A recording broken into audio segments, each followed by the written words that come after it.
Rebonjour pour ceux qui viennent sur la vidéo sur les troubles de la personnalité. Pour les autres, je vous conseille de suivre la vidéo originelle avant de continuer celle-ci. Vous pouvez facilement y accéder en cliquant ici. Le but de la vidéo est de vous présenter des thèmes fréquents de schémas, de présenter des domaines de croyances que vous pouvez avoir sur vous et sur les autres qui vont venir vous pourrir la vie. Je vous en présenterai 18. Je ne donnerai que 2 ou 3 exemples de schémas, mais chaque schéma peut influencer la vie de milliers de façons différentes. 1. Les schémas d'abandon et d'instabilité. Cela concerne les gens ayant de façon constante l'idée qu'ils vont perdre les gens les plus proches, soit par abandon, soit par mort.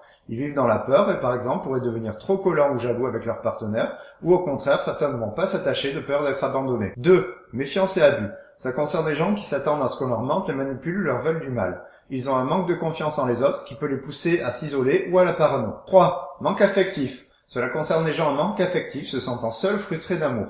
Ces personnes se sentent tristes, supportent mal la solitude et pourront choisir d'être mal accompagnées plutôt que seules. 4. Imperfection et honte. Ça concerne les gens se sentant imparfaits, inférieurs aux autres et ressentant du coup la honte envers eux-mêmes. Ces gens sont sensibles à la critique qui leur renvoie à leur imperfection. 5. Isolement social.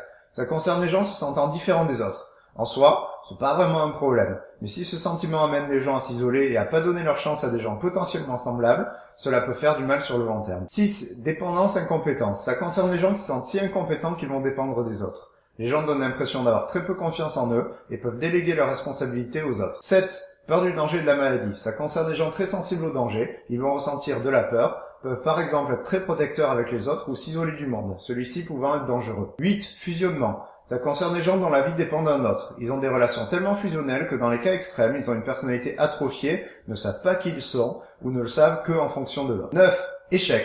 Ça concerne les gens sensibles à l'échec. Par exemple, les gens se perçoivent toujours en situation d'échec, abandonnent avant même d'avoir commencé, ou se mettent une pression de ouf pour ne pas échouer. 10. Grandeur. Ça concerne les gens qui se mettant au-dessus des autres, se donnant plus de droits, étant agressifs ou soumettant les autres. Ils peuvent se sentir au-dessus de la loi ou considérer les autres comme inférieurs. 11. Autodiscipline insuffisante. Ça concerne les gens qui ont du mal à contrôler leurs émotions ou agissent trop impulsivement. Ces personnes ont plus de risques de dépendance car elles sont plus sensibles à la satisfaction à court terme et non sur le bien-être à long terme. 12. Assujettissement. Ça concerne les gens qui se mettent en position soumise, soit en choisissant des partenaires agressifs, soit en disant toujours oui à tout le monde par exemple.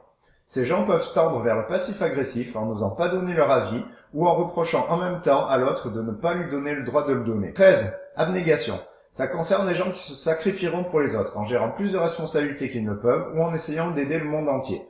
Ne prenant pas en compte leurs besoins, ils ont plus tendance que les autres aux problèmes psychosomatiques, parfois le seul moyen à montrer qu'ils existent. 14. Recherche d'approbation et de reconnaissance. Ça concerne les gens qui recherchent les félicitations et dont l'estime d'eux-mêmes dépend de l'approbation des proches. 15. Négativité et pessimisme. Cela concerne les gens voyant toujours le côté négatif de la vie, qui ont l'impression qu'ils vont tout foirer et que l'avenir est sombre. 16. Surcontrôle émotionnel. Ça concerne les gens qui essaient de se contrôler en permanence en n'osant pas exprimer leurs émotions. Cela les amène à péter un câble car ils vont gérer plus difficilement leurs émotions. La honte est fréquente chez eux, car montrer ses émotions n'est pas acceptable. 17. Exigence élevée, critique excessive. Cela concerne les gens qui mettent la barre très haut et s'imposent donc une pression très forte. Si cette exigence est tournée vers les autres, ça peut être très difficile à vivre pour eux. 18. Punition. Ça concerne les gens qui considèrent que toute erreur mérite punition. Ce sont des gens à tendance intolérante, moralisateurs et tranchés sur ce qui est bien ou mal. Ils peuvent punir parfois de manière excessive ou être très intransigeants. Le pardon est compliqué pour eux. Voilà pour les exemples. Vous pouvez reprendre le cours de la vidéo précédente en cliquant juste ici.